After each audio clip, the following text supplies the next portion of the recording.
menjelaskan, membahas soal tentang kas kecil. Ada pengertiannya, ada juga metodenya, ada juga cara pencatatannya. Nah sekarang Ibu minta kalian buat kesimpulan. Kesimpulannya pakai Canva per kelompok, ya. Ada punya laptop nggak semua? Tidak punya. Nah sekarang kamu punya HP kan? Nah di sana bisa nggak pakai Canva-nya? Oke, satu kelompok satu aja. Satu kelompok satu, bikin kesimpulan masing-masing. Nanti dibacakan. Oke? Oke. Aku istimewa, tubuhku, gerakku, caraku tertawa. Aku istimewa, rambutku, kulitku, caraku berkata. Ibu mau minta satu kelompok untuk membacakan kesimpulan yang dibuat. Coba dibacakan dan bisa juga dijelaskan biar teman-temannya lebih paham lagi. Bisa kan? Oke, kelompok mana yang dua? Sini. Oke, kelompok 3. Ayo, mulai. Oke, ini kesimpulan dari ringkasan kas kecil yang sudah kita buat. Kas kecil adalah sejumlah uang tunai yang disediakan oleh perusahaan digunakan untuk membiayai pengeluaran yang relatif kecil. Biasanya ini pengeluaran yang kita catat kalau di kas kecil biasanya kurang dari 1 juta. Karena kalau lebih dari 1 juta biasanya kas besar. Di sini ada 2 metode yang kita tulis karena kan memang di kas kecil memang ada 2. Yang pertama itu dana tetap dan yang kedua itu ada fluktuasi. Dana tetap ini sistem pengeluarannya tidak dijurnalnya saat pengisian kas kecil. Untuk fluktuasi setiap pengeluaran selalu dijurnal dengan mendebet beban dan mengkredit kas.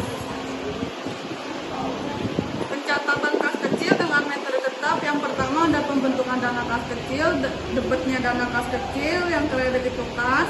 Untuk pengeluaran dana kas kecil tidak perlu dijurnal.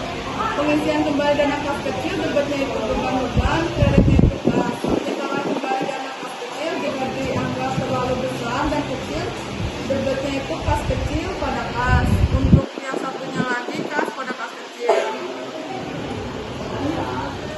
Pencatatan kas kecil dengan metode fluktuasi, pembentukan dana kas kecil, debetnya itu kas kecil pada kas, pengeluaran dana kas kecil, beban-beban pada kas kecil, pengisian kembali dana kas kecil, debetnya kas kecil pada kas, penyetoran kembali dana kas kecil jika dianggap terlalu besar dan kecil, debetnya itu kas kecil pada kas, debetnya lagi kas pada kas kecil.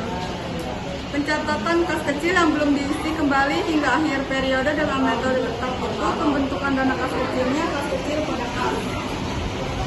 Nah di sini ada contoh soal kas kecil yang nanti akan kita kerjakan lalu nanti dibahas.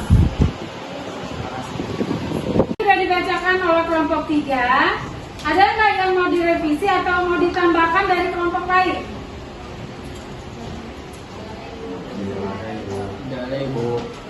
Ada?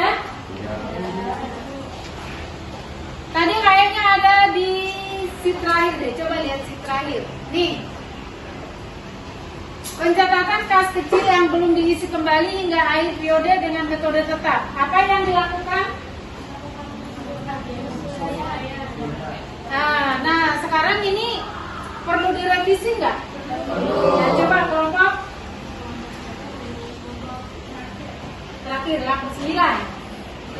Itu kan di pencatatan kas kecilnya itu kan dia perlu disesuaikan. Nah seharusnya itu penyesuaiannya itu yang di jurnal, yang di debit itu beban pada kas kecil, bukan kas kecil pada kas. Benar nggak? Tadi kan kita pelajari kalau ada di metode tetap itu kan ada AJP ya. Kenapa ada AJP? Untuk apa? Untuk mencatat beban-beban yang belum diisi kembali dan sudah tutup buku. Nah sekarang misalnya tanggal 28 Desember diadakan pengisian kembali, ternyata tanggal 29 ada pengeluaran, tanggal 30 bayar sewa. Nah kan nggak tutup buku, maka perlu penyesuaian. Maka penyesuaian itu bagaimana? beban-beban pada kas kecil. Nah, itu nanti di kesimpulannya ya. Di kesimpulannya ini itu adalah bukan pembentukan dana kas kecil, tapi ayat jurnal penyesuaian yaitu beban-beban pada kas kecil. Oke, ada lagi? Sudah? Oke. Cukup.